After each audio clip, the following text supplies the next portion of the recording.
Hey, it's Dave Brown here, host of Now with Dave Brown on AMI. Check out this latest highlight from the show. The idea of a loved one going missing is terrifying. There are missing persons all over the country.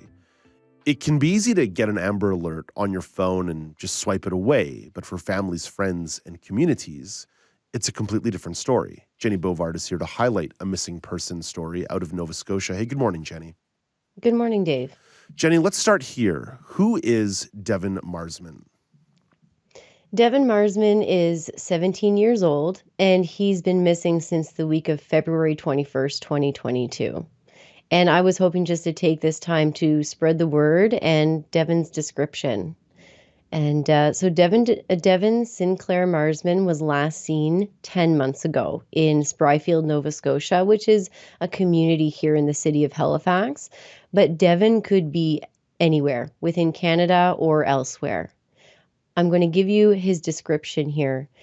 Devon is about 5 feet tall, 100 pounds with blue-green eyes, and he has short, dark hair. He was last seen wearing a hoodie and jeans.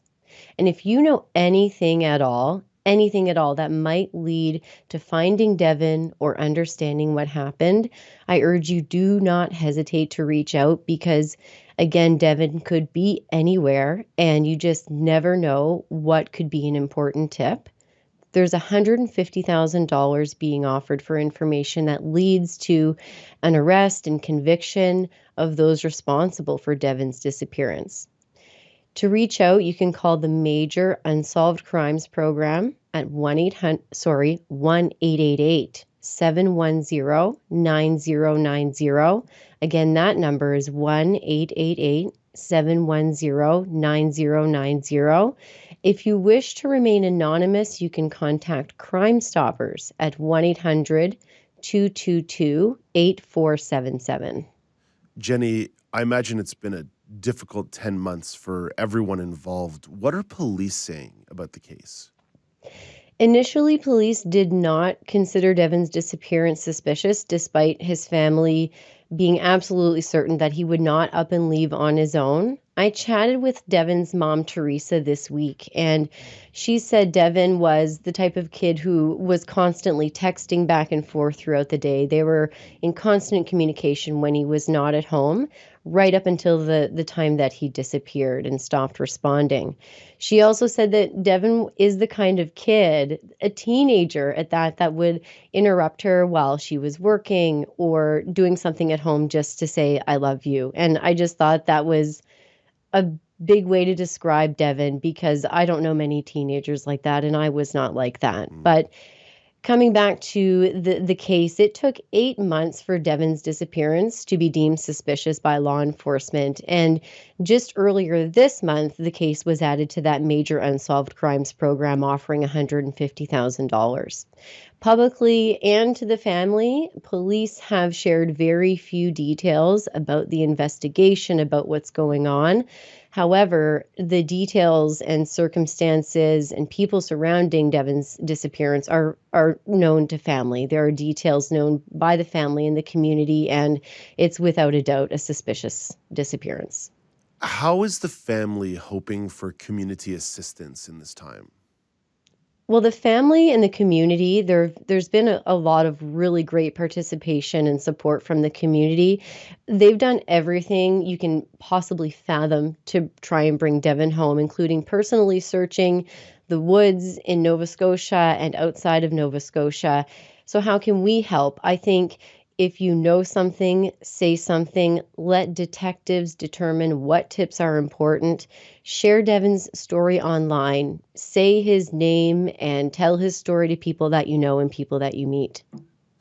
How does this story fit into a broader picture of missing persons and human trafficking? Well, horrifyingly enough, Nova Scotia has the highest rate of human trafficking in Canada based on population. And human trafficking is one of the fastest growing crimes worldwide. And in fact, it's underreported, most police believe. So most people as well know the person who ends up trafficking them. And this information is troubling. And in fact, Devon was last seen entering the home of someone rumored to have ties to human trafficking. Jennie, this is your neighbor. I can hear it in your voice. I can only imagine how the family is feeling, but how are you and how is the community feeling in dealing with this? Well, as neighbors, as members of the community, there's no way that we can understand what Devon's family is going through and that pain, but we are behind them and we are feeling some of that pain with them. We're deeply disturbed and absolutely heartbroken that this child can be missing for this long from our neighborhood and without any answers. It's been a very long time, and this is not okay.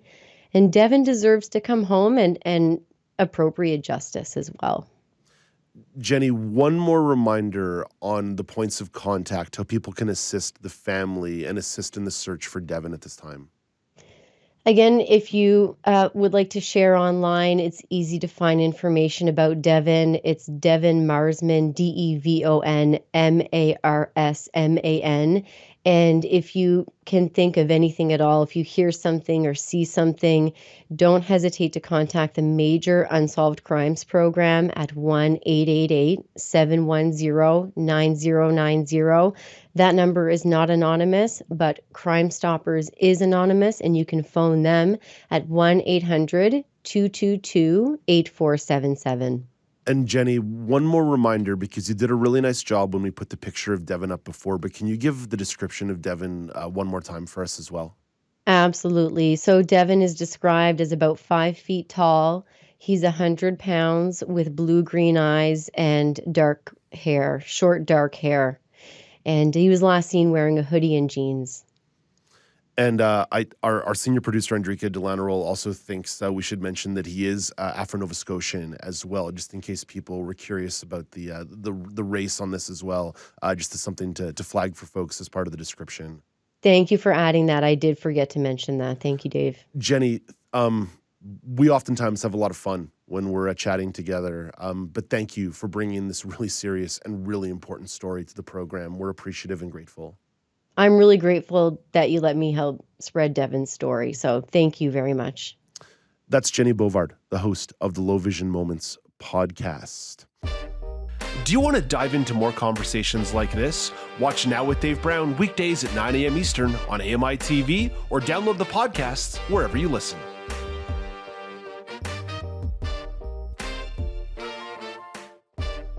Do you want to dive into more conversations like this? Watch Now with Dave Brown weekdays at 9 a.m. Eastern on AMI.TV or download the podcasts wherever you listen.